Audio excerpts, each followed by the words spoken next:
That's it. We're live. All right, welcome back to another Sour Source stream. Number what? 15. 15. Yeah, we're still doing this, huh? Yeah, There's shockingly. no upside, but we keep coming It's back. the hill we have chosen to die on. There's an end in sight, and typically I would assume it's somebody owes me like winning lottery numbers. No, that's the finale. We win the Powerball. What does that have to do with this? How does this factor into that? It's some advanced chaos theory. Okay. That's where we're at. It's the butterfly effect. Yeah, that's right. It starts with us starting a middling podcast, and then it ends with us somehow winning the Powerball. Uh-huh. It's a success story for the ages. They're going to make movies about it that's going to win a Razzie. How's it going, man? It's been a minute. It's been, not too bad. It's been an while, interesting couple. Yeah, it's been about a week and a half or so.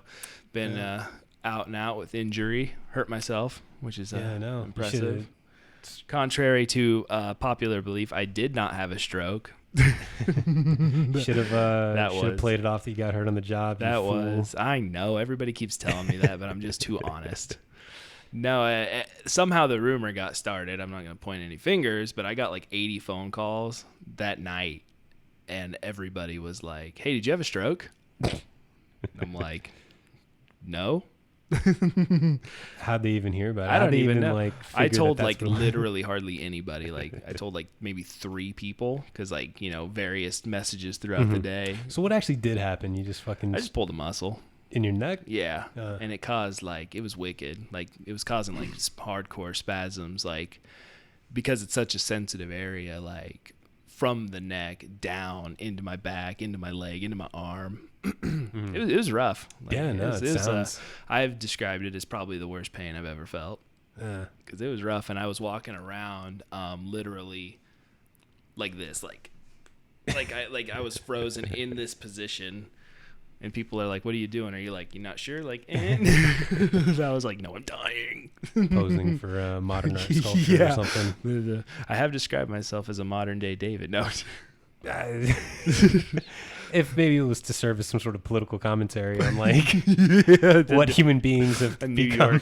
A New York Times political cartoon.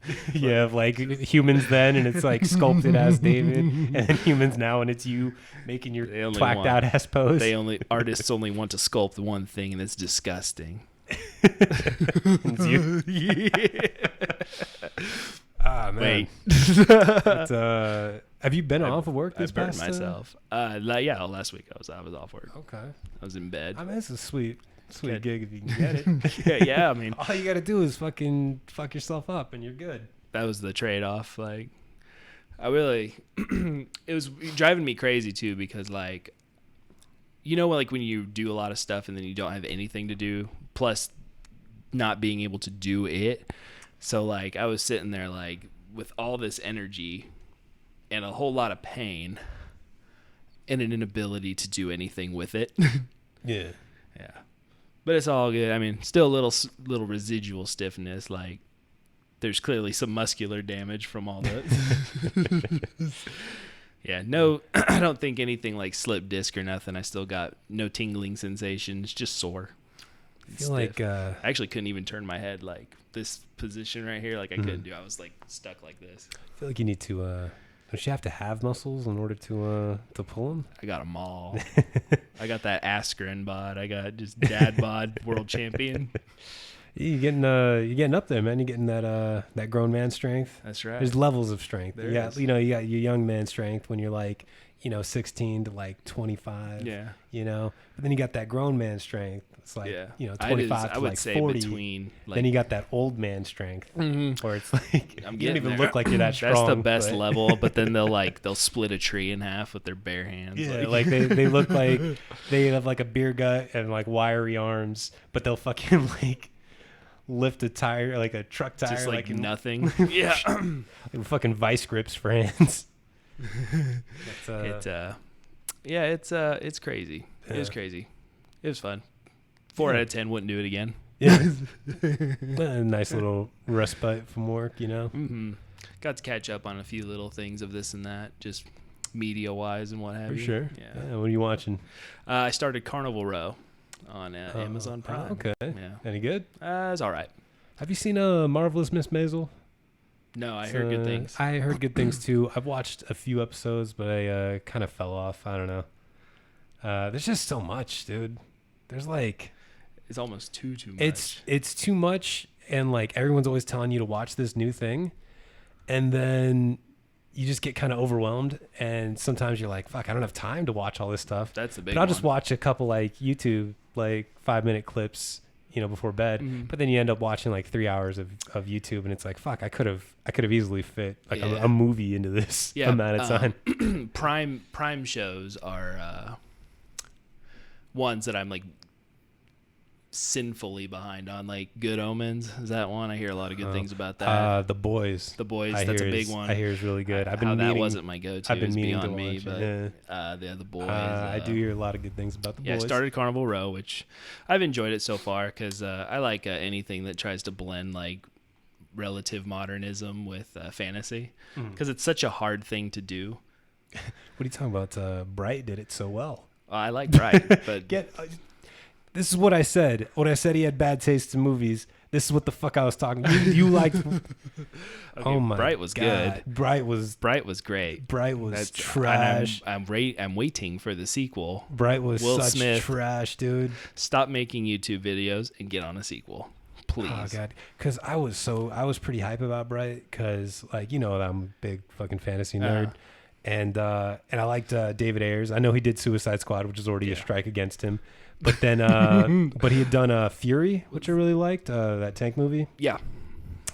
He did End of Watch, which is really good, and he did Training Day, and I liked all of those. So I was willing to give him a pass on Suicide Squad, and then like a modern movie with like fantasy elements that sounded like such a novel concept that I was hyped for it, and then it came out and just made fucking no sense. Had awful writing, terrible world building, and just so much coincidences that your suspension of disbelief can only go so far. Like Bright was nonsensical. Bright was meant to be taken at face value, and that's it. And then it was just such a poor analogy to racism. There's that. Yeah, like it was just because it was like, okay, orcs are clearly supposed to be like either black or Hispanics. They're supposed to be like minorities, but like blacks and Hispanics still existed. Unlike Will Smith's neighbors look like Bloods, right? Yeah. Like the Alamo joke was really the Alamo funny, still. How was that funny? How did that? You telling me it got a that chuckle. with elves and orcs and fucking centaurs that there was still an Alamo? I would there like was still to like a see- Mexican let me American put it war this way. for fucking Texas. I would like to see all of the old famous movies remade with orcs, elves, dwarves, and what have you. Yeah, but like I said about like bad world building though is that like you can't just start your world in the modern like era and just say orcs have always been here. Like you could do something like District 9 where like They showed up. And aliens, they showed up after all of human history was the same up to that point. Mm-hmm. But Bright is saying that like the war happened like 9,000 years ago, and all these fantasy races have been there, but everything else is exactly the same. Mm-hmm. Like society developed exactly like there's that Shrek joke, and it's like what the fuck. Like Shrek was supposed to be like a parody of fairy tales. Yeah. How are there fairy tales when there's actual fucking fairies? That doesn't make any sense. Well, then they're just tales. Yeah. So like, is Shrek like a minstrel show? You're like, is hey, that like it's one of those like is that like ogre like orc blackface or something? Or you have fucking Mike Myers playing a fucking ogre. Like in a world where like ogres probably live, like exist. It doesn't.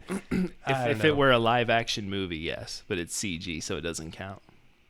That's still like no. That's So- Bright was just a lazy. And then I like from a structural like screenwriting standpoint, like a lot of it doesn't make sense. You want there to be no wasted time, right? I'm 100% clear or convinced that 90% of Bright's budget was Will Smith's salary. Yeah, I buy that. I mean, Joel Edgerton. I guess he's not as he's obviously not as big as Will Smith, but it's still like a respected actor, Yeah. Yeah, like they had a good cast. They had I can't really call him a good director anymore, but they had a competent director with David Ayers. Formerly, he cashed in his cashed in his directing points. Yeah, Suicide Squad was a fucking nightmare, and then Bright was trash too. So I can't really be like, you're a good director. You have potential to make decent movies, but I love Training Day. Although I think he might have just wrote Training Day. I don't think he actually. No, I'd have to look that one up. I don't think he directed that one's it. Beyond me. But Training Day is one of my favorite movies of all time. So like, I had good feelings going into it, and then I was left like, Jesus, man, this is bad.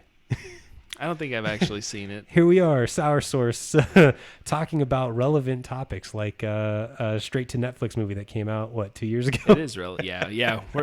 We're late to the party, but at least we showed up. That's more than most people can say. No. Like I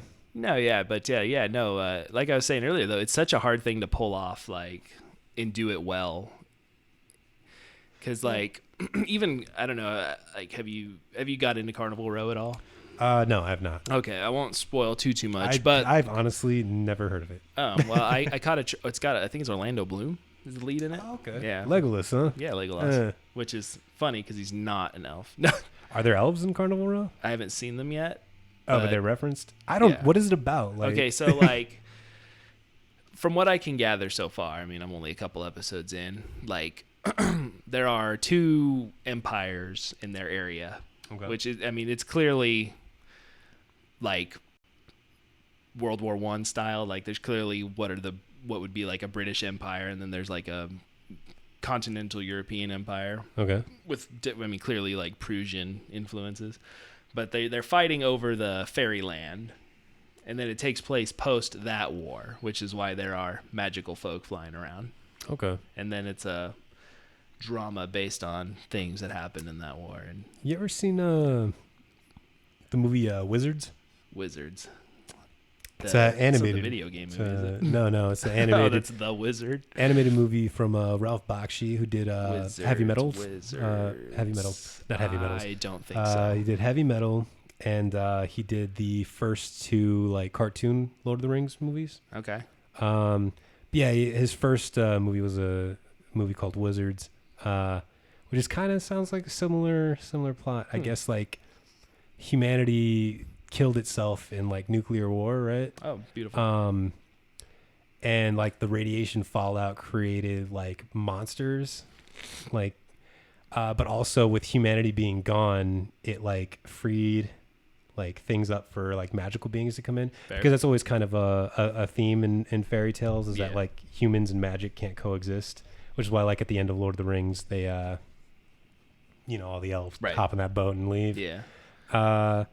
So that's essentially what happened here is that like once humans dominated the planet, all of the magical races disappeared. So when humans killed themselves, they came back.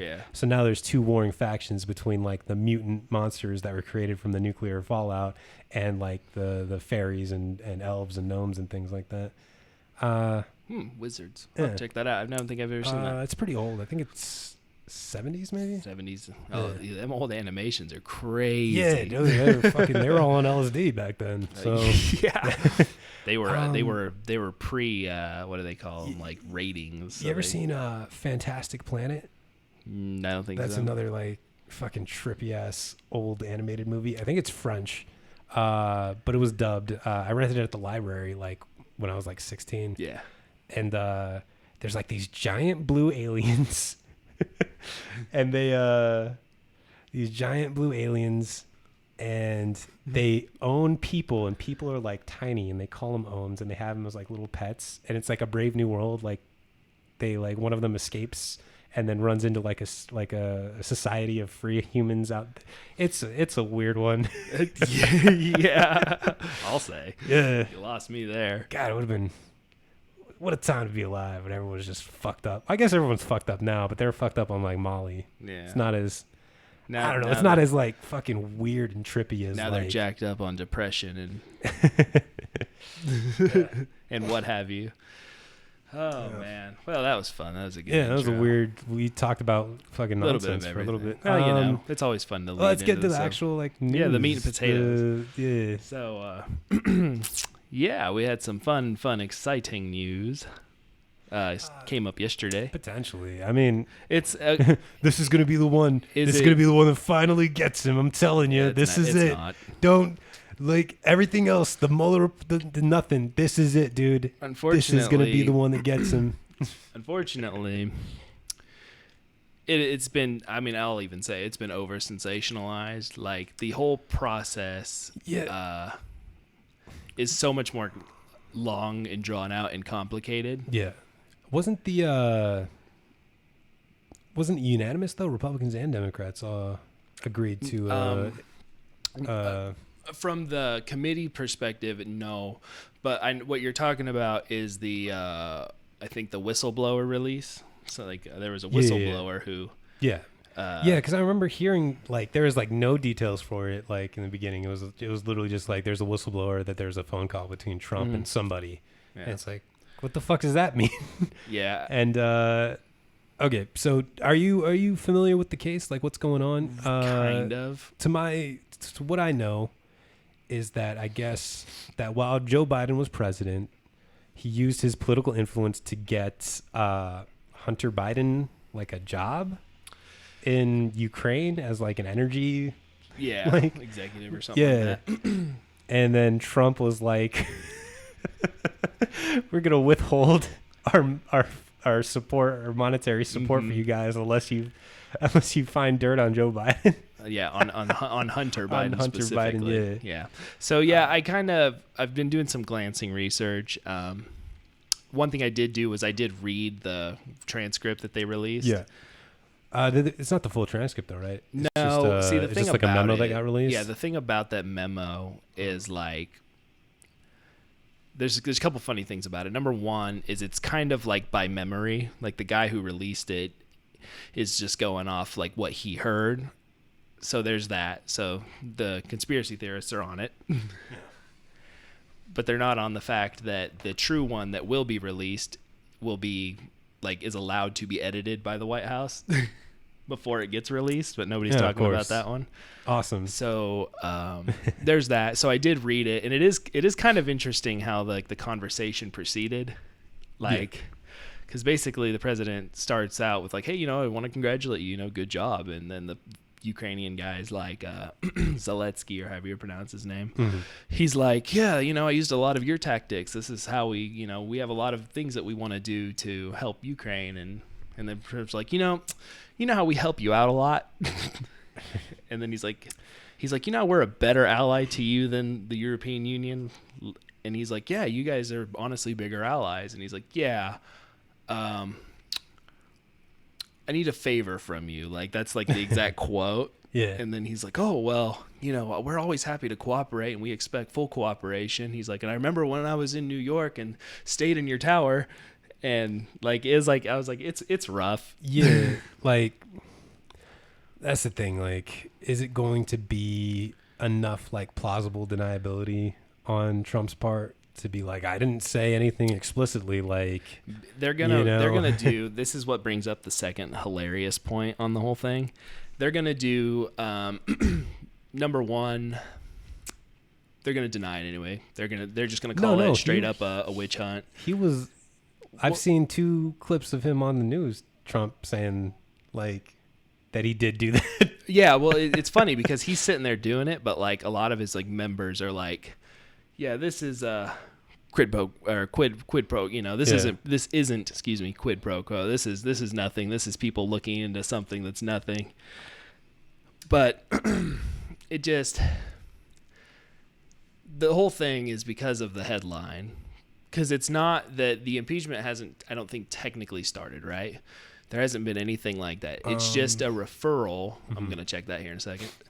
It's a referral to start the inquiry of the process. Yeah. So it's like literally step 0.5 out of 10. Yeah. And I'm not confident that because what does the vote have to be to approve impeachment? Well, it has to pass the committee. Mm-hmm. So the judicial committee is the start, I believe. Okay. A staged reading. That's awesome. We're gonna have to look at that here in a second.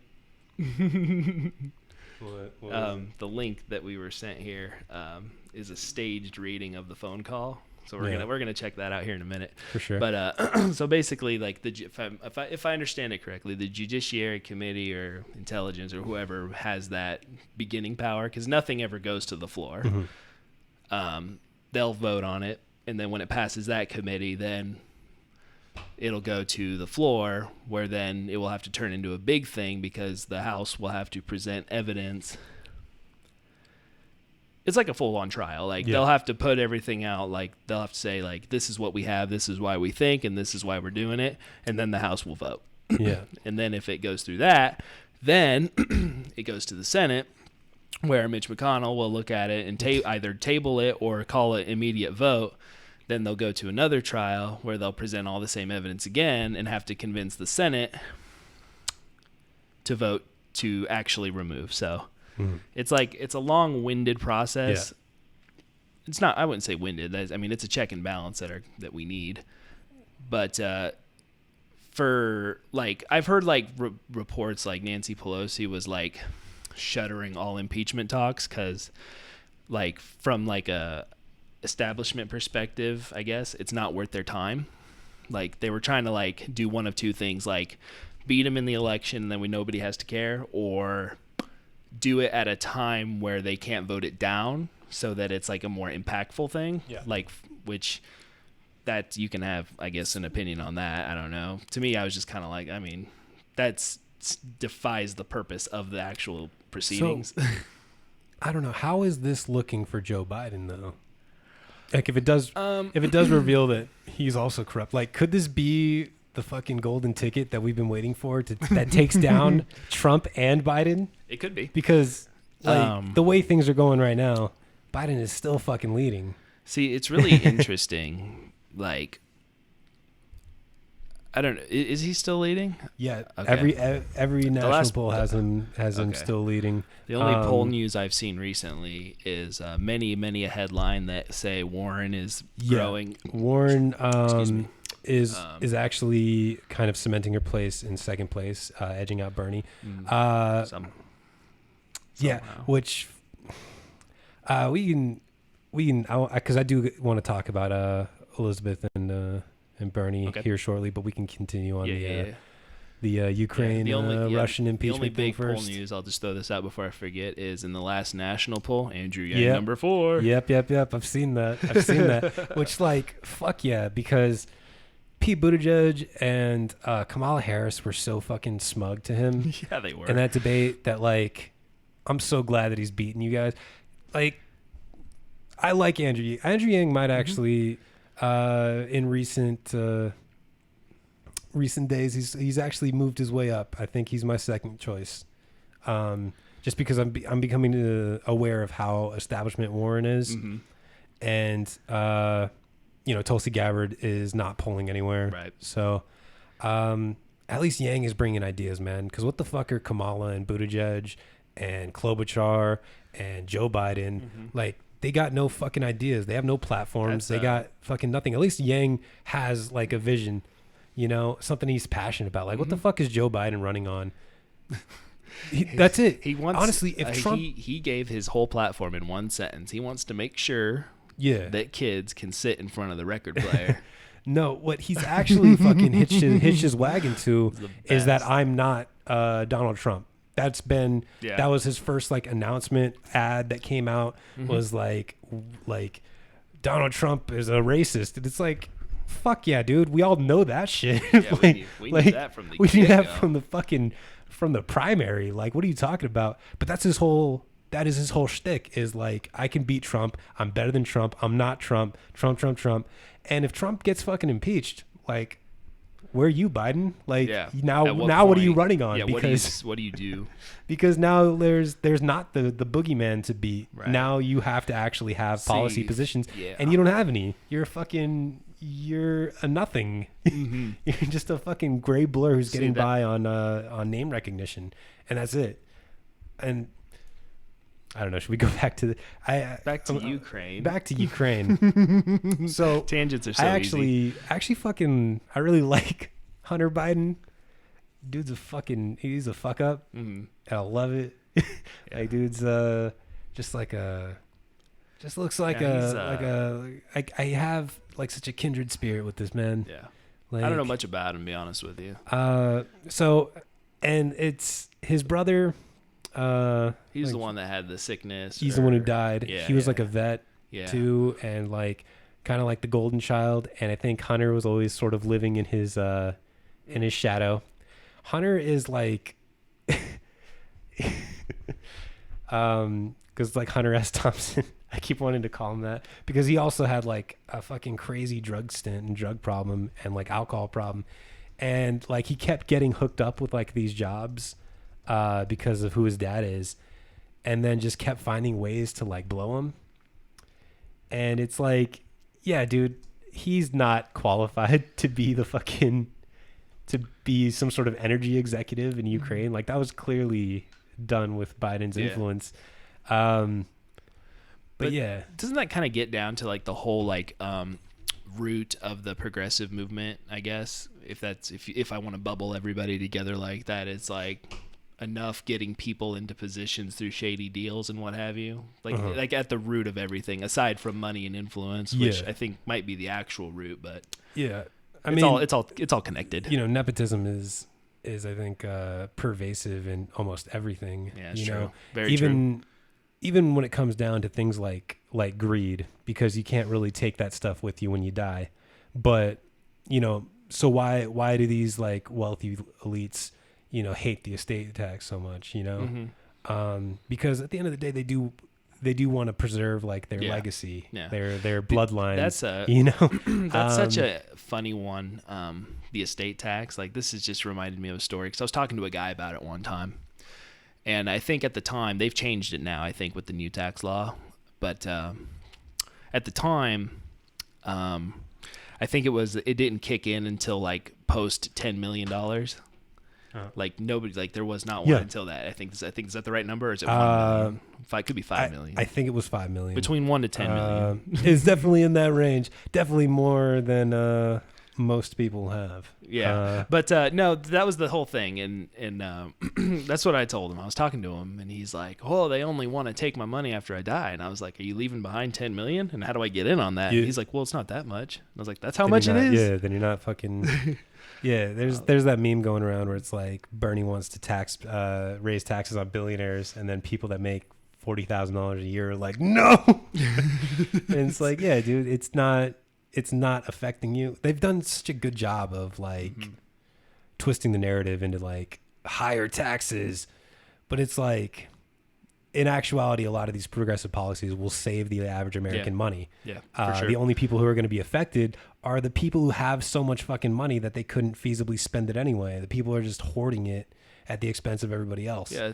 You know? And that's all they know. They just know how to order. But yeah, no, hold on. I want to get this one. I did want to get to this this comment as well too. We don't ignore you guys. We just we try not to get off too many tangents. We don't want to like delay the momentum sometimes.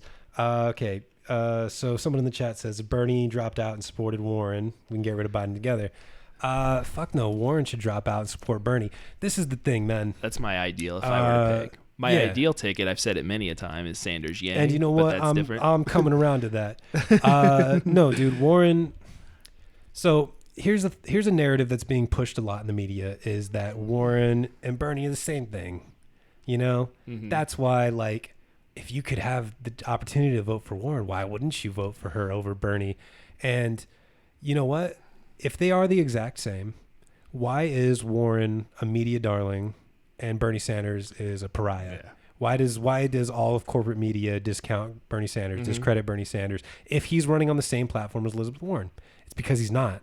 Especially on foreign issues, they are pretty different on that front. Bernie is staunchly more anti-war. Elizabeth Warren just voted for Trump's military budget hike. So, and she's got ties to arms dealers. She's said multiple times that while she's not going to be taking big money donors in the primary, she will in the general election. You know, so it's like it's not corruption anymore just because it's in the general election. You know, and we forget that Warren was a Republican. She used to be a Republican in the 80s. And I know people are going to be like, well, what, you can't change? You can't grow? Yes, people can grow. People can change. But why wouldn't you want a person who's been on the right side for his entire fucking life? You know, a lot of people call Elizabeth Warren Bernie Sanders light. And you know what? Why the fuck would you pick Bernie Sanders light when you have Bernie Sanders right there? See, like, for me, and this is something I said in our very first podcast ever, my biggest issue with Warren has always been I get the scent of a politician beneath all that. Yeah. And at a few episodes later, we talked about like what concessions should be made to get things done. And then at that point, I'm like, we decided, there's really nothing to concede on. Like, the ideas are objectively better. Like, the only difference is the other side sells it better. Yeah. Let's see here. It would be nice to outvote the centrists for sure. Yeah. Because a lot of times, that's kind of what I was getting at here too. Like, making these concessions which objectively make things worse. Like, there are certain things we just can't make a concession on. Like, Bernie's Medicare for All plan is objectively the best. I mean, that's the best for everybody. Yeah. And I've said on here too, like, 10 years ago, I'd have been okay with single payer because it'd be cheaper. But now we're so deep in with issues with private insurance that I would rather have Medicare for All. Yeah, definitely. That's Buttigieg, that slimy son of a gun who is like Medicare for those who want it, which is really, you're just going to make Medicare fucking toothless and unable to compete with the private industry. And you're really just paying lip service to progressives. Buttigieg, I know you met him. I know you like him. I did. I like him in person. He is my least favorite. He is so fucking slimy and duplicitous. I cannot stand the guy. I don't know if I'd call him that, but he has lost a lot of my favor. You know what? If I met him, I'd tell him that to his face. I'd be like, dude, you are just a corporate shill. You're just this young, fresh-faced, fucking, trying to buy him out, kind of type of deal. Yeah, he's got the most support from billionaires out of any of the Democratic candidates. Yep. No, dude's a slime ball. I don't trust him. I don't respect him. Yeah, he's slid out of my top tier candidates. Yeah. But back to Elizabeth Warren. She's been meeting with like the Democratic establishment. She's been meeting with Hillary Clinton, and you can see it in their coalitions of who supports them. Elizabeth Warren is not a leftist. She is a liberal. And that's not like, it's not a disparaging thing. It's not bad. But you look at her support base. Her support base is usually white, college educated, kind of bougie, the San Francisco kind of liberals. Bernie's coalition is made of working class people. He's winning in the Rust Belt. He's winning with, disenfranchised Trump voters. He's winning with people of color. He's winning with, just a more diverse group.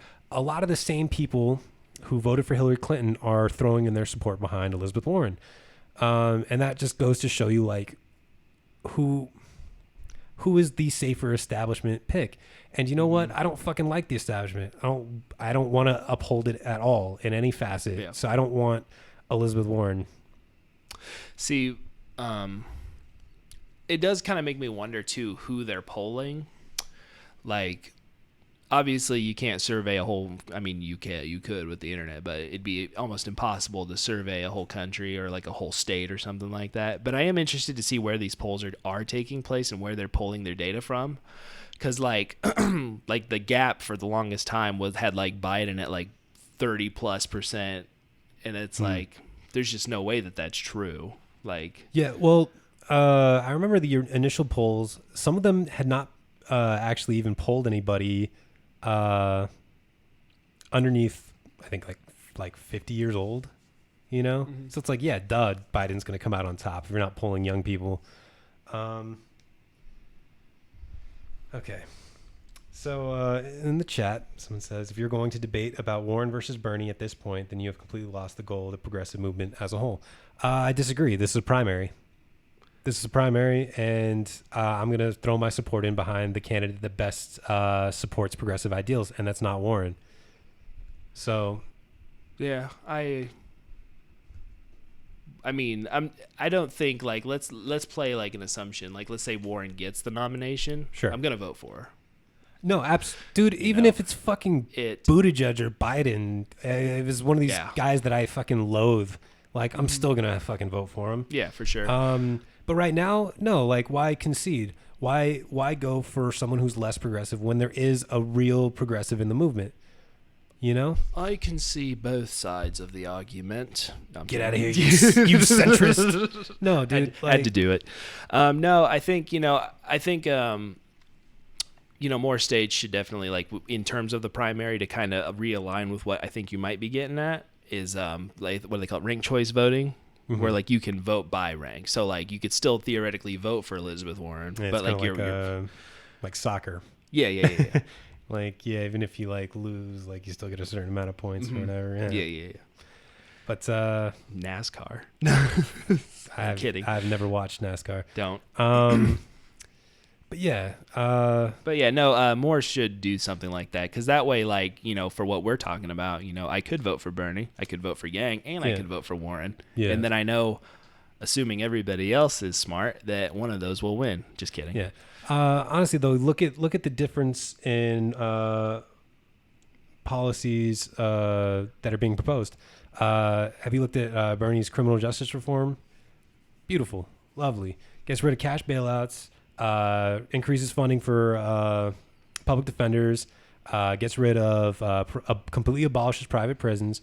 What else? Gets rid of minimum sentencing, legalizes marijuana. Which is honestly a position of Andrew Yang's, which I am more in line with him, because he wants to, if I understand correctly, he wants to legalize all drugs, or he specifically said opiates, but he cited Portugal as his like inspiration, and they have decriminalized all drugs. So I'm wondering if that's where Yang's coming from. And honestly, Bernie has already said that he supported that back in the 80s. Yeah. I think now he's just kind of realizing it's not a popular political move at the moment. Yeah. But look at his housing program for affordable housing. He's the one who platformed on Medicare for All, which now everyone is trying to take and make it into their own Medicare for those who want it, or Medicare Plus, for those where it's like, they're recognizing that all of Bernie's, because people have such short memories about the last election. Yeah. All of these were not on the forefront of the topics of discussion for the Democratic Party. Yeah. Bernie has successfully changed the entire discussion single-handedly. And you know what, Warren? You didn't fucking support him. He barely lost in Massachusetts. You didn't publicly support him because you were playing politics with Hillary Clinton. So you know what? Like, that speaks to your character.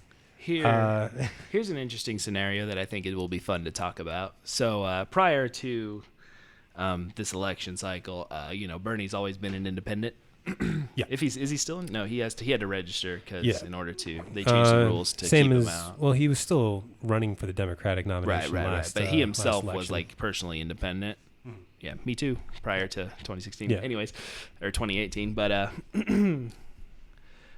so in the chat, somebody says, if we vote for Bernie and both of them lose to Biden, then what? Well, what if this is? I wouldn't want to see this, but let's play that assumption game. Let's say the general goes to Biden Trump. What do you think would happen? Let's say Bernie joined as a third candidate. How does that do you think he polls enough votes that Trump is guaranteed the victory, or do you think enough people from both sides push Bernie ahead? I think Trump wins regardless. I think Trump wins against Biden. I'd agree. Which, so Bernie wants to run his third party. I don't mind, because I still think Trump would win either way. That would just absolutely guarantee that Trump wins. The only people that I could see being a potential third party candidate that could do well, it would be a Gabbard Yang ticket, because they both have a lot of support from left and right. Yang's got pretty big libertarian slant to him, and Tulsi Gabbard has a very like nationalist kind of slant to her. Those both appeal to right-wing voters. And you can I like to keep my pulse on like what actual people are thinking, because I will read like think pieces and articles on these things, but I'll always go to the comments and try to get what are real people saying. And you go on anything with Yang or Gabbard though, and they say I've been a Republican my whole life, but I like Gabbard, or I voted for Trump, but I like Yang. So I think Bernie is too far left. We had a gentleman in the chat several episodes ago that was a truck driver that was voting Yang. Yeah, and I believe he was a Trump supporter prior. I believe so. Yeah. So, which is interesting too, because that's really cool to see that too, because that's how like Andrew Yang got his like start. Like he started with campaigning at truck stops, talking to truckers. Yeah, it's really interesting. But anywho, I'd agree with you. I think Trump beats Biden hardcore. Yeah, because but I think number one, Trump beats Warren too, though. I think so too, because one of two, with Trump Biden, Trump is basically going to pull the Obama card the entire time. Yeah. Oh, he's going to call him Crazy Joe Biden. He's going to call him Sleepy Joe Biden. Fucking, you're going to have two dudes with a, let's say, checkered history with groping women. And both of them have fucking dementia. And you're going to have them, like, do you want to watch that debate where they're the same kind of guy?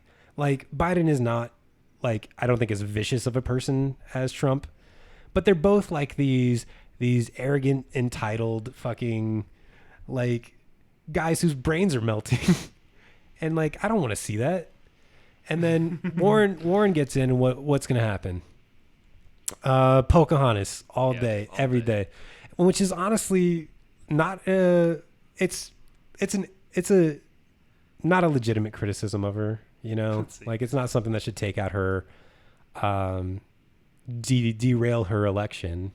I hope not. But like, sorry, that was such a silly fucking thing to do your whole fucking life. Talk about how you're Native American, and then you get tested and it turns out you're like less Native American than anybody's ever been.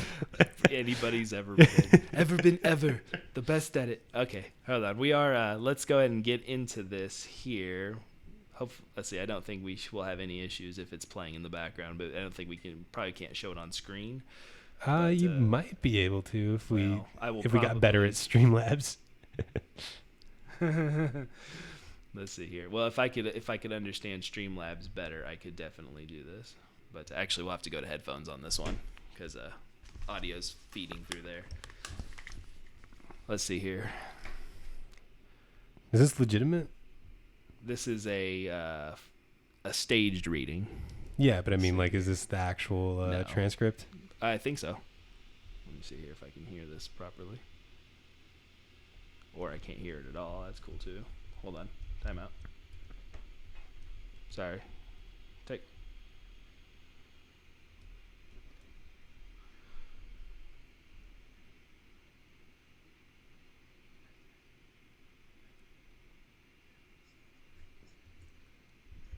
I don't think we got time to watch this whole thing, man.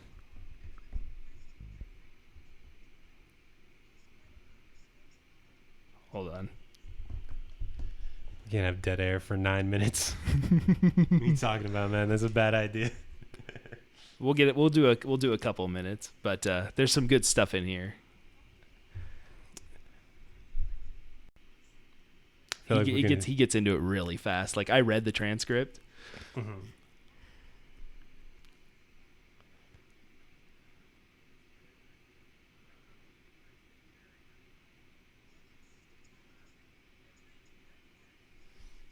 Is Streamlabs picking up this audio? I don't think so.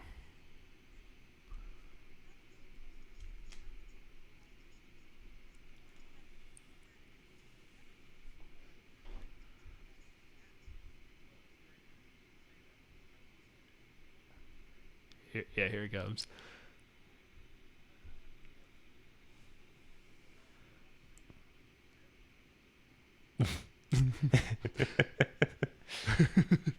Yeah.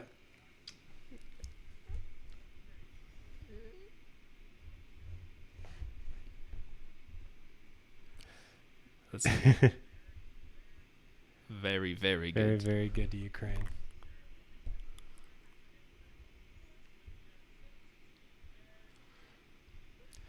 Yeah. Okay. That's how he sells. Yeah. But, well, he talks like such a criminal though. Right. Like he talks like he knows that this shit's gonna, like, if he gets caught, he needs to be able to be like, well, like, and I didn't say anything. And I actually didn't even get into it too at the end. Like, so yeah, there's two specific things that are what's causing the inquiry, right? The first one is the line, I need to ask you a favor, or whatever he says, whatever I said earlier. I had it right earlier when I said it.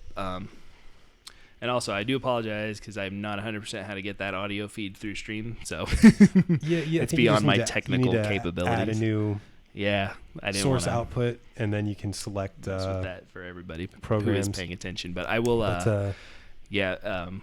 put a link in the description on like YouTube and what have you, so people can find that video. It's a Vice video. Look up staged reading, but Trump and Ukraine Zelensky, or however you pronounce it. Anywho, so that's the first line that's kind of like, all right. Yeah. And then the fact that the Ukrainian president says like, I've stayed at your hotels and blah blah blah. That's the other one. But it's the one where he says, I'm gonna have Mr. Giuliani call you. Yeah. And then the Ukrainian president says, we've already been in contact with Mr. Giuliani.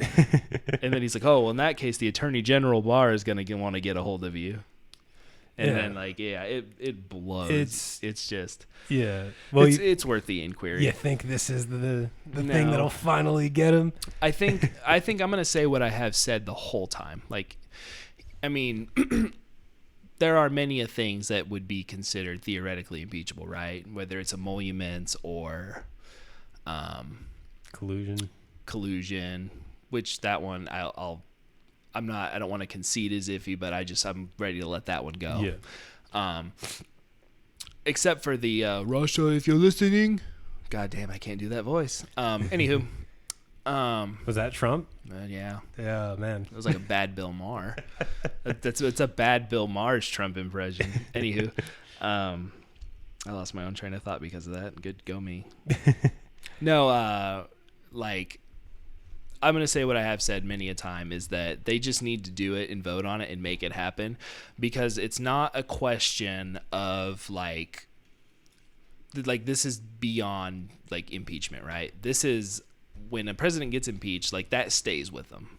Yeah. Like this is for history. It's not for us. And it's not for any part. Like this is literally our government saying we are going to function at least to the basic framework that we're supposed to, and this is the mark we're going to leave them with. Because like I've said it many a time, it's like look at what Jackson, Nixon, and Clinton. What are the three things you remember about those three presidents? They've all been impeached. Yeah, because Trump has just kind of lowered the bar so fucking far that if he doesn't get impeached, it really is like an embarrassment. It really is. Like, I mean, we're talking. This guy shouldn't fucking be. It's basic framework, and like I kind of came to the conclusion the other day. You know, we've said at a time like the last good Republican was Eisenhower or something like things like that. You know, and most of the time I'm like, all right, there's good people on both sides, blah blah blah blah blah. But like, no, honestly, like if you're a part of the leadership specifically of this modern right wing party, like you're an enemy of the people. Yeah. Like period. Like you can't be in that muck and call yourself like at least a good representative for sure. No. Like you're not doing your job. Like you have to do that. I don't even know how to put it in words. It makes me so mad. Honestly, like Mitch McConnell is like such a crazy example, because if you look at how much money that he's made. Oh yeah. Like he's made tens of millions of dollars. Oh yeah, his own, on a congressman's salary. Like his own tax bill. Yeah. Trump's tax bill. Like, there's not a coincidence that Mitch McConnell is a very large real estate holder, and one of the only protected I mean, aside from the billionaire class, is real estate. Like it's like they're fucking villains though. Like it's caricatures. Yeah, it's like, beyond. It's gone beyond. Like when you see him dragging his feet on supporting 9/11 first responders, you're like, dude, like. You're a fucking villain. Yeah, his You're a fucking ghoul. He looks like the fucking child eater from Pan's Labyrinth. Yeah. I'm just waiting to watch him walk into this. Right. Dude, fucking Halloween's coming up, Mitch McConnell. Get at me for your costume ideas. But you got the money for it. We're going high class. But no, they're and it's crazy that they're on the wrong side of every single thing. And it's so weird that you can't just be like a conservative, like a fiscal conservative. Like I believe in like, you know, cutting spending and taxes, but like also you hate like gay people or also you hate like there's what is it, Greta oh man, dude, like they hate this girl, they vitriol, but it's like why couldn't you be a conservative and still believe science, you know? Like why couldn't you be a conservative and still go like, yeah, this is factually climate change is happening. They're calling her like a Soros puppet, a fucking, you know, one guy on Fox News was like fucking making fun of her for having Asperger's. There was like, dude, it's fucking gross. There was a report that came out too today that I don't remember exactly who posted it. I could find it if I looked, but basically it kind of like they kind of traced where all these comments were like rooted from, and it's like a deep like corporate climate denier group that like really are really pushing it. So, excuse me, I'm sorry guys. So this is the thing about like conspiracy theories. I don't trust the government. A lot of the time I don't. I believe I mean, not that I believe in conspiracy theories, but I don't dismiss them like offhand, like immediately. Right. This isn't true. So something like flat Earth. There's nobody who has anything to gain from that. You know, the amount of effort it would take to convince everybody that the Earth was round when it was really flat for no upside. Like that's a silly conspiracy theory. Like I don't believe that. The moon landing being faked. Okay, now we're getting a little bit somewhere because there was a clear motive. There was we were in a space race with Russia. Sure. So there would be a reason to do it. But the Russian government itself admitted that the United States got to the moon first. Yeah. So they didn't have anything to gain by siding with us. So no, I think we did get to the moon. Yeah. 9/11 being an inside job. Well, there's a clear profit motive. They used it to springboard into Iraq, who had nothing to do with it. And, you know, Dick Cheney was a former CEO of Halliburton. Halliburton ends up making what? Fucking tens of billions of dollars. Yeah, more than that. Yeah, from the war. What, hundreds of billions? It's been a lot of they get a lot of money. So now you go, okay, this has a clear motive. You know, you had people in charge that, you know, if anything, they definitely took advantage of it. So this one has a little bit more weight with me. I still believe the official story. I think that they just capitalized on it. They saw like a tragedy and used it as, because there was a mini report that suggested that we kind of knew about it. Yeah. Prior to, right? Yeah. Not like, that I want to cut too much into it, but I wouldn't be 100% surprised if that were the case. Yeah. Like that's not outside the realm of plausibility, in my opinion. But when you look at something like climate change, right? Never forget. You can look at who has the profit motive on their side. That's the fossil fuel industry, by and large. You know, ExxonMobil in the 70s hired their own scientists to investigate human impact on climate change. And they said it in the fucking 70s. They said it in the 1900s, dude. We are negatively impacting the climate.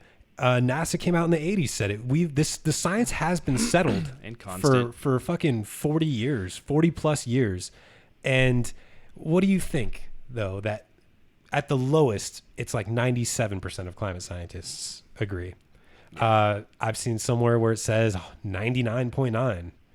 What is more likely, that 97 to 99% of climate scientists are lying just cause, or that 3 to 1% are being bribed by this multi-billion-dollar fossil fuel industry? I like how, like, look at where the fucking profit motive is. And it's like, I don't know. You can even if you don't believe in climate change, which you're wrong, but you just look at fucking pollution though. You remember LA back in like the 80s before they had like the smog checks? It's fucking full of, like, look at like China, like an artist in China like took a vacuum cleaner, made a brick out of the smog that he vacuumed up. You remember, like, I mean, a lot of people seem to forget, like, I mean, was it the Beijing Olympics where they banned car use in Beijing so the air would clear up? Yeah. And then like it was like sky blue and everybody's like, this is what the sky looks like. Yeah, like that you can just fucking witness. See, my thing too was like even the people like obviously who have incentive, right? I'll not talking about them. These are the people who like are relatively rational minded, who like choose to believe that. It's like, even if man-made, like, people are not causing climate change, like, I don't believe this. This is just a little thought I had. The climate is changing objectively. Like, there's data to back it. And even if it's not man-made, because that's usually where the denial comes from. Well, it's not man-made. It's changing. There's nothing we can do about it. Yeah. Okay. Even if that's true, let's play a thought game. The climate's still changing. Like, we still have to do something about it. Like, and then they always, like, one friend of mine, and I love this guy to death, and haven't talked to him in a while. I need to find him. But he's like, well, I told him that. I said, well, what if the climate is changing? The climate's still changing. Like, what are we going to do about it? And he's like, well, who's supposed to control it then? The government? I don't want the government controlling it. And I was like, what are you talking about, dude? Well, it's really easy to prove climate change. So it's called the greenhouse effect. Yeah. Right. And that's because glass will let heat and energy in, and it doesn't have enough energy to escape. Same as if you leave your car out like on a hot day, and then you open the door and the inside of your car is hotter than outside. That's the same effect. And you can look at it in our solar system. You look at the planets, like, logically, which planet is the hottest? Like Mercury. It's the closest to the sun. Like, that makes sense. It's right there. But it's not. It's actually Venus, because Venus has such a thick atmosphere that it's got like a terrible greenhouse effect. Yeah. So if we are making our atmosphere thicker with all of these greenhouse gases, we are going to turn into Venus. That's it. Like, you don't think that there's any sort of adverse effect to fucking thickening the atmosphere? The big one too, and it's a number that a lot of people should throw out, and I think this is pretty much universally established, because it's man-made or not, every Celsius or centigrade, I think is the actual proper term, of average temperature growth results in 7% more moisture in the air. And that much more is like the difference between like several grades of power of storm. Like, and then on top of that, 1% or 1 centigrade is that much more thermal expansion of the ocean, which is where the actual rising comes from. Like the water, the glaciers melting in the land ice in the Arctic and all that jazz. That's a big part of it. But another big part of it is actually thermal expansion, because the water gets hotter and thus it expands. And the planet is a big place, and a lot of heat spread out across a big surface area. That's a lot of expansion. Yeah. So. Yeah, and honestly, like, is it as dire as it seems, man? Because issue with it is it as dire? I mean, there's two ways to look at it. In the way that for instance, our kids or grandkids will be dealing with the issues of what we're doing now. In that regard, yes. In terms of, say, the next 20 years, I mean, we're going to see changes, but that's where you have to really stop and be we need to stop talking about okay, we need to have this done, in my opinion, by 2030. Because by 2030, there's no turnaround. We need to stop thinking about that, because what if that's the case, though? It could very well be, but I don't think it's a good selling point, because then it's it's really easy to turn that away and say well, that's sensationalism. No, you're crazy. Yeah. That's not 20. In 2030, or you're going to say next year, and then in next year's going to pass, and then you're going to say the next year, and it's like the doomsday apocalypse guy who every year he has. You know what I'm talking about? Jehovah's Witnesses? No.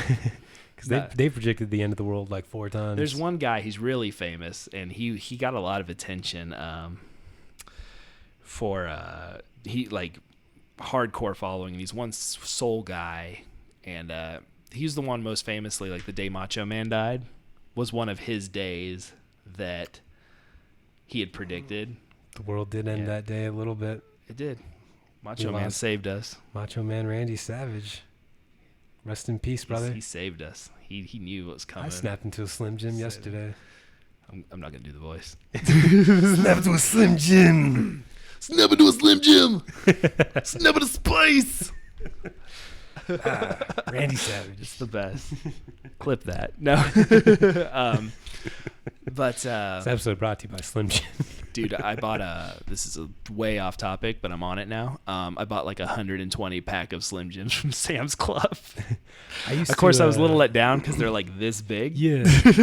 I did that once too because I used to walk to work and there'd be like these junkyard dogs. Mm-hmm. So like I bought like a big pack of like small Slim Jims. So I just toss them over the gate to them because they're always so angry. And I was like, here you go, buddy. Here's a little treat. Some spice for you. Snap into some spice, man. I love those old commercials, man. My favorite one was, I know we've talked about this in the Gauntlet stream, but I have talked about it, is the one where it's like him and the mountain climber. And he's like, Macho Man. He's like, you're kind of safe in the ring, but when you're on the cliff, there's nowhere to go. And he's like, what? And he like pulls him into the cage. And he's like, not the cage. It's the best. Oh, man. Randy Savage. I miss him. Yeah. He's one of the best. And I guess that Doomsday guy was right then. Yeah, absolutely. Back to climate change. So that's your climate change right there, the end of the world. Yeah. So, yeah, but it's just the thing is like it almost comes down to an argument of time to me in a way, because like you can go up to a person and hand them a book. Say, here's a book. This will detail everything that's happening right now, and you will be climate certified when you're done reading it. Or I can give you one sentence and say climate change isn't real. And like a lot of people go with that because they're like, this is the easier one. And then it's also kind of devoid of like a personal blame because like there was like this whole like, save the trees, save your water, save the planet type deal, which kind of put a personal spin on it, which, I mean, obviously those things are good. I mean, you plant a tree is a good thing. You save water, it's a good thing. You conserve, blah, blah, blah, blah, blah, blah, blah, blah, blah, blah. Yeah. But then, like, when you couple that stuff into the climate change issue, like, then it, like, puts a personal spin on it where, like, it's like when you start talking to certain people, and maybe it's just that self-person mindset, right? Then they just look at you like you're blaming me for it. Yeah. And thus I'm going to bite down, as I say, and they say in MMA, on my mouth guard and charge forward. I'm saying it all the time, though, that, like, you can be a vegan. You can do your best to limit your carbon footprint. You can drive a Prius. You could ride your bike. Climate change, what is it? 70% of it caused by, like, a handful of companies. Mm-hmm. It's not something that's individuals are to blame. So don't take it as we're blaming you. We are blaming these fucking corporate aristocracies that have been suppressing the climate fucking science debate this entire time. Mm-hmm. Like, look at the way the media covers it. They'll have two guys on and have them to discuss like climate change as if it was like a 50-50 thing, as if we were split on it. It's like, no, it's a fact. The vast majority maybe the word of science agrees that it's a fact. Maybe the big problem is the word consensus. Maybe we're using too big a word. Maybe we need to do it like toothpaste, right? Like 9 out of 10 scientists agree climate change is real.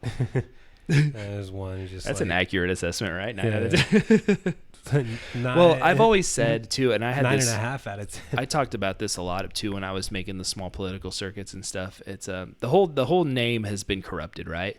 This is a big problem in the country. Is like a term gets corrupted and then it's forever evil, right? Socialism is a big one. Yeah. Things like that. So climate change in itself, I mean, as a term, if you understand what it is, it's really not that bad of a term. But I've always said, like, we need to, like, refresh it, right? Yeah. Like, and I think we should really start calling, like, a global pollution crisis because you can't avoid that. Yeah. And just rebrand it. Yeah. And instead of talking climate change, saying, the climate's changing, then just pass it. And then be like, what we have now is a global pollution crisis. We have a bazillion and a half tons of plastic in an island in the Pacific. Things like that, Just... Yeah, it's just we're in the end times, brother. We could be. Honestly, just fucking pull up a chair. Watch the world burn. We're Nicolas Cage in the movie Knowing. Right? But I feel like don't put that hell on me. don't you put that evil on me, Ricky Bobby. I have to feel that's what them fucking climate scientists probably think, though. They're like all day, like, how do I reach these kids? Like they have to be thinking it though. Like Like we can keep fucking publishing data, but like it's become like why is that politicized? How did that's why is caring about the fucking environment a political stance, dude? Why shouldn't everybody? Why is science politicized in general? I mean, data is either good or it's bad, right? Like, and that's the whole point. Facts have a progressive bias. That's true. It's because they don't care about your feelings. Facts, yeah, facts don't care about your fucking feelings. Ben, you feelings-based arguing motherfucker. But yeah, that's the thing is that they have no. I would like to meet that substance. guy just to talk to him. Oh god, that sounds like a nightmare. I just have a one-on-one with him. I like talking to people though. He might be honestly. I think a lot of it's a show because he's paid a lot. 90% of it is a show to be stupid. I'm sure if you met him in person, dude, I think he'd still be like a fucking dork. Of course, he's gonna double down on. Here's the thing though, you got to think about this. He wrote his first book when he was like 17, 18, something like that. Mm-hmm. Like you ain't even an adult at that time. Yeah. Like, and somebody just handed you a $1 million check to spout nonsense. Yeah. Like, if I were him too, I would run with it. Yeah. Well, because. Left-wing media is not a lucrative industry. That's very true. You know, which is kind of foolish that that's what we got into. We've been relegated to Twitch. But in actuality, though, all the big sort of leftist, news commentators, they're all kind of small, like YouTube channels, or not even small YouTube channels, but funded largely through AdSense and Patreon. What do they call it? They used to call it alternative media, but there's a new term for it. And I can't think of what it is. I think I've still been hearing it referred to as alternative media, but that's the thing about like leftist, like politics is that there isn't these like rich ghouls that are pushing this narrative. Yeah. So you don't have to have facts or positions. You just have to be a smear merchant to be on the right. You just have to lie to people. You just have to say things with conviction, and like you don't have to be talented. You don't have to be smart. You don't have to be educated. You don't have to be well read. You just have to read the script, and the Koch brothers will fucking pay for you. Koch brother, you know, the Koch brother. Mm-hmm. Actually, that's messed up. But there are still 4 of them left. Anyways, God works in mysterious ways, brother. But Dark Money by Jane Meyer. This just every time I hear that, I always think that book. That's an excellent book, and I suggest anybody read it. I'll check it out. I haven't heard of it. I have a copy. I'll let you borrow it. Oh, awesome! It's really good. But yeah, Ben has a personal stake in maintaining this facade. I don't think he's a dumb guy. No, he might be. He's Yale educated, which Yale, Harvard. But Harvard. Sorry. And there's a documentary on Netflix about the flat earthers. Mm-hmm. Have you seen? I think it's called. I've seen the meme around the curve, or something. And they're talking to a psychiatrist, and she talks about how we have these sort of like biases that we retreat to because our entire personalities are engrossed in this. Mm-hmm. And there's a guy in there who's like, he's somewhat famous in the flat earther community. He goes to all the conventions, and he's always get paid to speak on them, and he has a YouTube channel and all this. And they like ask him, like, if you got like irrefutable evidence, like, what would you do? And he's like I can't. Like, he pretty much was like, I'm in too deep. There is I always do a lot of like deep thought, and this is a little bit something more like I love. One of my big hobbies is music. I love music, and there is a this is coming, guys. There's a Slipknot song. All Hope Is Gone, right? And regardless of whether you like the band or not, there's a line in there that always kind of resonated with me, and it's the build up to the chorus, and it's "What will you do when the war is over?" Mm-hmm. Which all like. And I'm sure they probably didn't mean it as anything, or maybe they did, maybe they didn't, doesn't matter. But to me, I always kind of thought about that line and like in that same way, like let's say something comes out and his whole like personality's just shot, like this is what I built my life on, now what? And that's kind of the same thing. It's like, what are you going to do when the battle's done? Like what is left for you to fight? You can either clamp down on something more crazy or just lose your identity. So yeah, I mean, like if he did end up like pivoting to the left, he'd be done, dude, because he would lose all of his funding and he would lose all of his base that he's built up, and leftists don't like him. So even if he comes and is like, I'm sorry guys, like I was wrong, they're still gonna be like, yeah, but you've done so much damage in your career that we can't really accept you in our house either. So he has no choice but to dig deeper into right wing talking points. Yeah. Someone like Candace Owens. I was actually kind of thinking about that one too. She's such a fraud because she was the victim of a racist hate crime. Sure. And she sued the school, got paid out like I forget how much, like $40,000. She used that to like make a website, and it ended up failing. And then she became a right-wing talking head, and she always goes, "I used to be a liberal." Yeah, she just sold herself out for the money. And now she gets paid a lot of money to convince these old white racists that they're actually not racist because look, a black person agrees with you. So people like that, people like Dave Rubin, who like him and Candace Owens, who claim to be on the right and hate identity politics, will constantly talk about the fact that they're black and that they're gay because it somehow transcends typical criticisms of the right of being homophobic or of being racist. So they've sold their souls for profit, and I hope that it's hard for them to sleep at night, because yeah, she's just a bad idea spouter, like on everything that she's in. Yeah. I loved seeing T.I. kind of shut her down.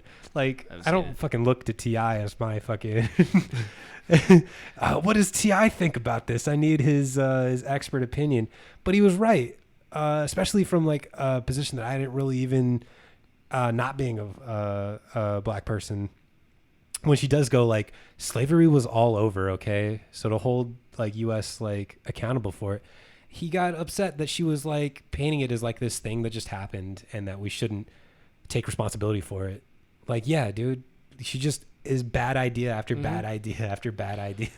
It's like, yeah, it's like, what do we gain like not taking responsibility for? Why we just get to continue on in the status quo? It's like literally acceptance and the teaching of it is what allows like the healing process. Yeah, this is where Marianne Williamson is at her strongest, is when it comes to reparations and when it comes to slavery, and that if we don't, they constantly like to say like, well, racism would stop existing if we just stopped talking about it, but it's like, no, racism would stop existing if we acknowledged it.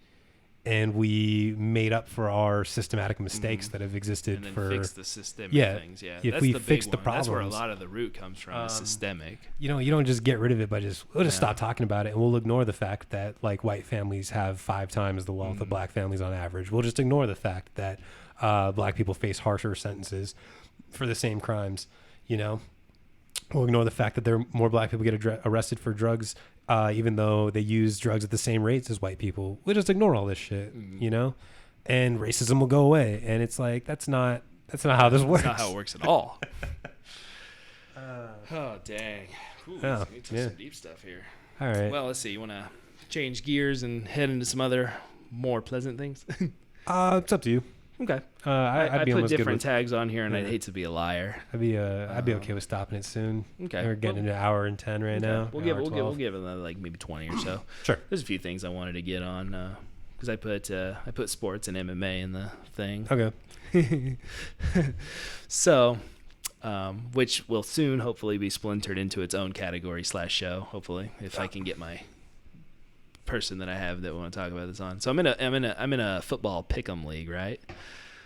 And this is my secret. This is why I want to do the sports show, because I really want to win this pick'em league because the pot is pretty good when we pay in. Yeah. And my picks have been relatively close, but last week I only lost by one pick, and my friend told me to change it, and I didn't, and I would have won otherwise.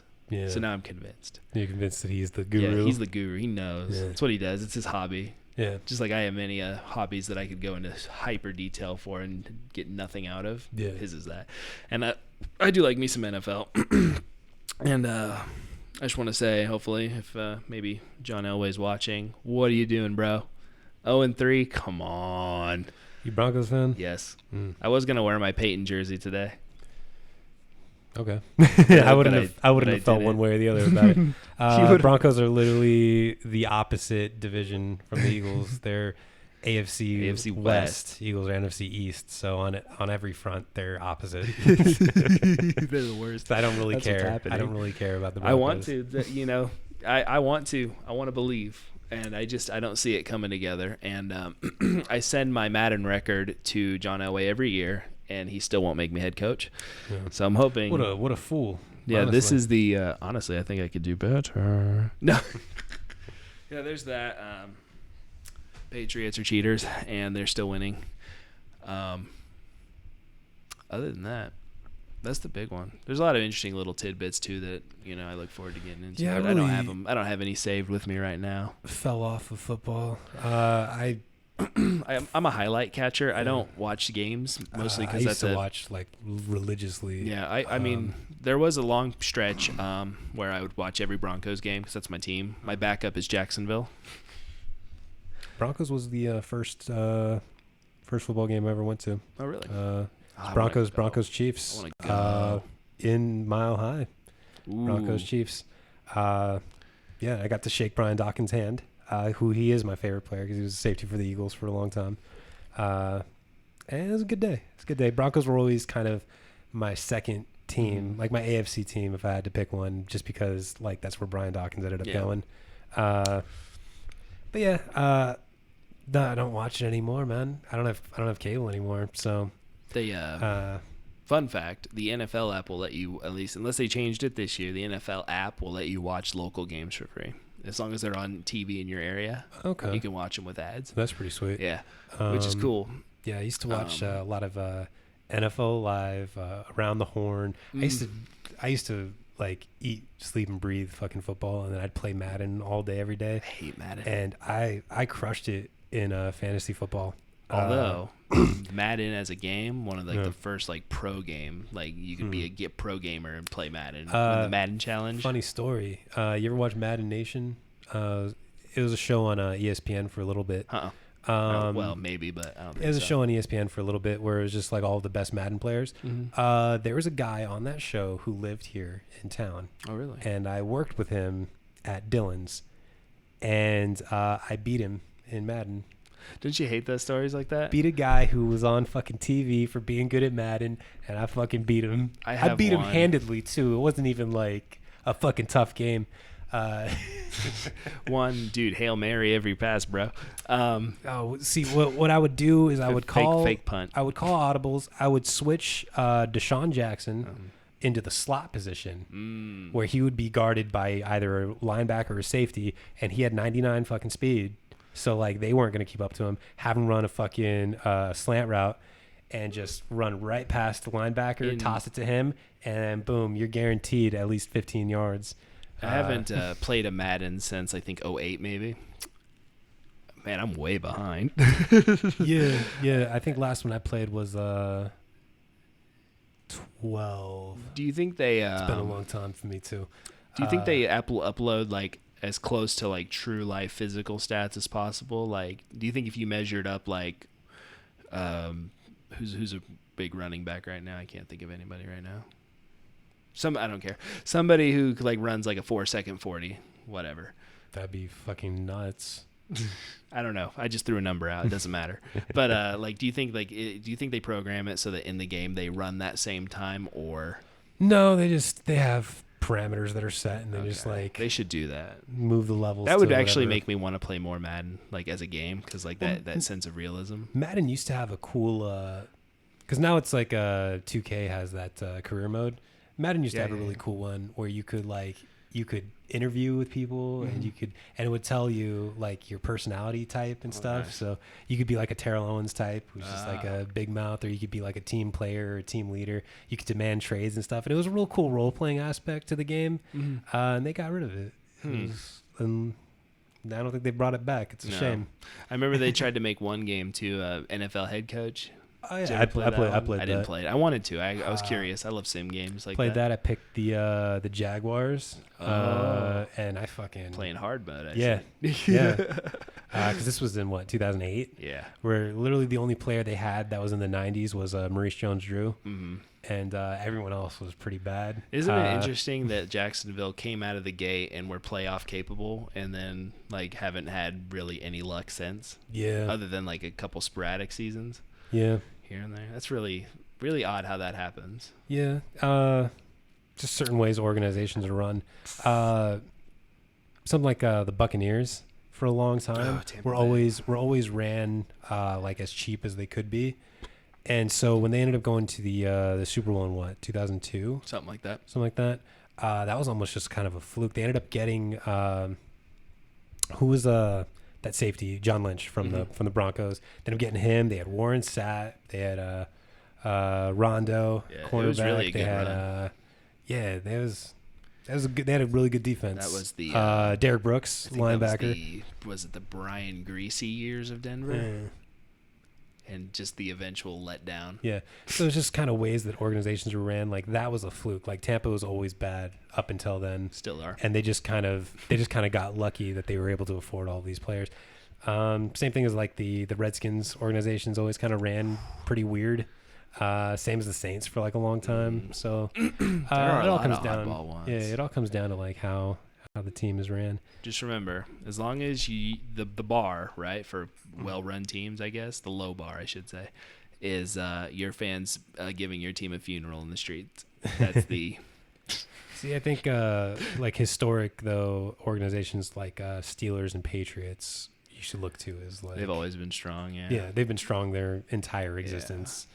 Yeah. I have a theory. Well, I guess not the Patriots. Patriots was relatively recent dynasty. The Belichick post 01 Patriots are really where it kind of started. Yeah. That's when they started allowing them to take more control over certain things in their stadium. Yeah. Bunch of fucking cheaters. Hardcore. They're buying rings. Yeah, pretty much. They're the college degree buying scandal of the NFL. They're just buying Super Bowl rings. Is that enough for NFL then? Yeah, it's enough on that one. I feel like we're not super insightful on that topic. My big one. Now, when we get that, this is just a little fun tip. You know, if anybody's watching, they enjoyed that a little bit. Eventually, we're going to have a sports specific stream because we have many hobbies, and one of the things too, you know, we spend a lot of time on politics because that's one thing we have in common. We like, but it's hard to get into other things too with that, and there's other things that we do want to talk about. Yeah. So that's something to look forward to as we kind of grow the stream and brand or whatever you want to call it. Big one. Well, one little thing I wanted to see because I've been, you know, Facebook and its wonderful recommendation and news. Yeah. Have you been following any since we last talked about it? The Sony Spider-Man, Marvel Spider-Man, what have you going on? Not closely. I did hear that they're releasing like a short with John Jonah Jameson or something.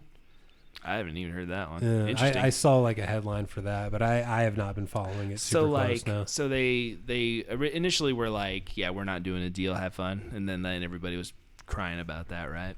Yeah. But then like now there's like turns out there were secret negotiations, which everybody really kind of knew, but it doesn't play into the drama.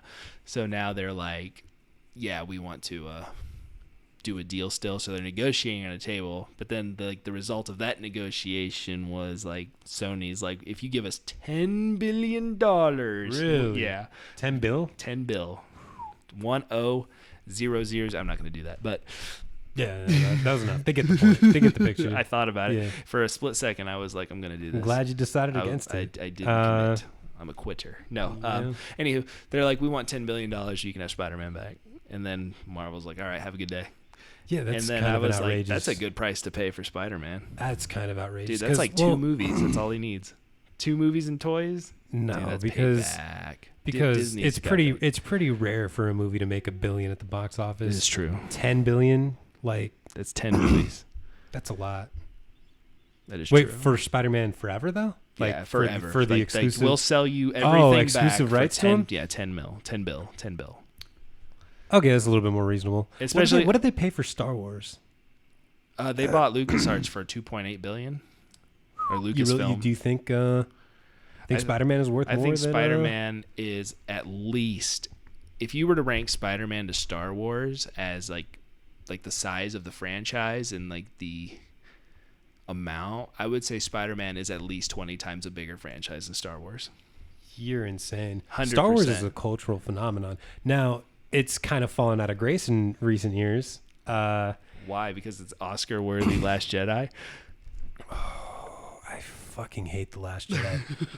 I hate The Last Jedi. Like The Last Jedi? So goddamn much. And the worst part about it is that people will discredit criticisms of The Last Jedi by going like, you're sexist. And it's like, I don't give a fuck, dude. Like, I want to see a good movie. I don't care. I love that there's diversity in the movie. I do. This universe is a big place. Star Wars is a big universe. There should be people of color and women. There should also be a well-written, coherent story. And Last Jedi was not that. It was fucking bad. It was fucking trash. The casino chase scene? God, Last Jedi is so fucking bad, dude. Last Jedi is bad. Force Awakens is okay. Rogue One was okay. I think Solo was lame. I enjoyed Solo for what it was, but I think honestly, if you had asked me like what the objectively best Star Wars movie is, I would honestly say it's Rogue One. I think it honestly, out of all of them, out of every single one, original, prequel, and the reasoning being, I think it, even though A New Hope was the first one, and I get that, I think when you put them side by side, I really think, and I have no arguments to back this up, that Rogue One really epitomizes what Star Wars is as a storytelling like universe, I guess.